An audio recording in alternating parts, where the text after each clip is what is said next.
A judge just ordered a modder to pay $2 million. And that's not all. Nintendo is firing on every legal front. And it's happening 3 months into the Switch 2 era, right when modders and accessory makers are ramping up. I am Jake and this is nerdsection.com. Within the last few days, a federal court entered a $2 million judgment against Ryan Daly, who ran a storefront selling modded Switch consoles and circumvention gear like the MIG Switch and MIG Dumper. The order isn't just about money. It's a permanent injunction that bans him from selling, advertising, or even possessing any device that bypasses Nintendo's protections. It forces takedowns, domain transfers, and the surrender of remaining stock. In plain English, the court didn't just close the shop, it poured concrete over the door.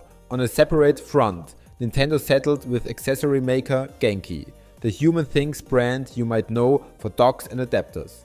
Their sin, according to Nintendo, was slapping Switch 2 branding on a 3D printed mock-up before the console was revealed and marketing compatibility ahead of official details. The settlement keeps the money terms confidential, but the message is clear. Genki agreed to stop using look-alike names and packaging, and any future references to Nintendo hardware have to stay within nominative fair use. Say only what's necessary to identify compatibility, tell the truth, and make it obvious you're a third party. So why is this spicy now that Switch 2 is already out? Because the legal lines haven't softened post-launch. If anything, they are sharper. On the anti-piracy side, the daily injunction reaches into areas that creators and sellers often think are safe. It restricts not just sales, but promotion, linking and support for circumvention tools. That's a warning label for anyone running a shop, a Discord, or a YouTube channel that traffics in how-to content for defeating Nintendo's protections. On the branding side, the Genki deal signals that even accurate hype can cross the line if it mimics Nintendo's trade dress or implies affiliation.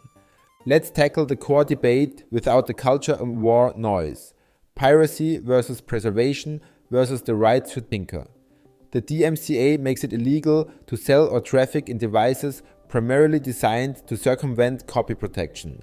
Nintendo leans hard on that, arguing that mod chips and flashcards overwhelmingly enable piracy, and recent courts have sided with them. Preservationists counter that when digital stores shut and authentication servers die, emulation and modding are often the only way to keep games playable. Tinkerers want to repair the stuff they bought and build homebrew. Those values aren't fake. But the law draws a bright line between what you do privately and the commercial distribution of circumvention tools. When money changes hands and the device's primary use is to defeat protections, the legal risk skyrockets. What does that mean for Switch 2 specifically? Expect a 3-pronged strategy. First, server-side enforcement. The Switch 2 ecosystem already leans more on online checks, telemetry, and account-level enforcement. If unauthorized hardware or modified firmware pings Nintendo systems, bans will be faster and wider than on the original Switch. Second, legal pressure on distribution points. Sellers of mod chips, flash devices, and pre-modded consoles are the first domino.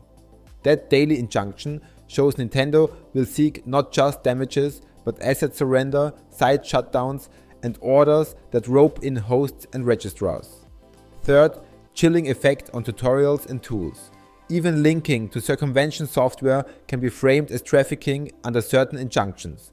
If you're a creator, assume that "I never sold anything" won't save you if your content is tightly coupled to specific piracy-focused devices.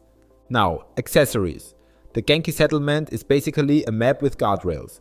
If you make third-party gear, you can reference Nintendo hardware for compatibility, but keep it narrow and factual. The safe sentence looks like this. Works with Nintendo Switch 2. No logos, no Nintendo fonts, no red and white trade dress, no stylized 2 that could be confused for official branding.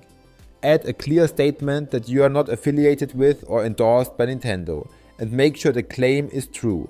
Post-launch, that means you've actually tested on real hardware, not a 3D print or a rumor-based CAD model. Let's do a quick recap before we hit the implications. 2 big moves, days apart. a $2 million judgment plus a sweeping injunction against a Switch mod seller and a settlement that reins in how an accessory brand talks about Switch 2. The stakes for you: Tinker at home versus traffic in tools, and market factual compatibility versus skate on Nintendo's trademarks. Where is the line? For modding, the practical boundary is online. If you absolutely must tinker, keep a separate offline unit and assume any attempt to take it online risks a ban that can cascade to accounts and devices. Don't buy hardware that exists mainly to defeat protections, and don't expect sympathy if you sell or promote it. For accessories, do the boring stuff right. Use your own branding. State compatibility plainly. Ship only after testing on the released console. The closer your packaging looks to Nintendo's, or the more you imply official ties, the more likely you're writing a check to an opposing law firm. Zooming out, what does this signal for the rest of 2025? Expect faster takedowns of storefronts selling circumvention gear, more aggressive platform bans tied to telemetry, and a cleaner, more conservative accessory market that still references Switch 2, but only in factual, nominative ways. The debate over preservation won't be settled in court. It'll be won by building legal pathways for archiving and by publishers offering real access to their catalogs. Until then, the people making money off bypassing protections will keep taking the hits. Here's my takeaway. Ownership still matters, and so does common sense. If you value your online library and your account, don't poke the bear on your daily driver. If you're building accessories, speak plainly, be truthful, and make your brand stand on its own. And for everyone who cares about gaming's history, keep pushing for lawful preservation, because right now the courtroom favors the platform holder.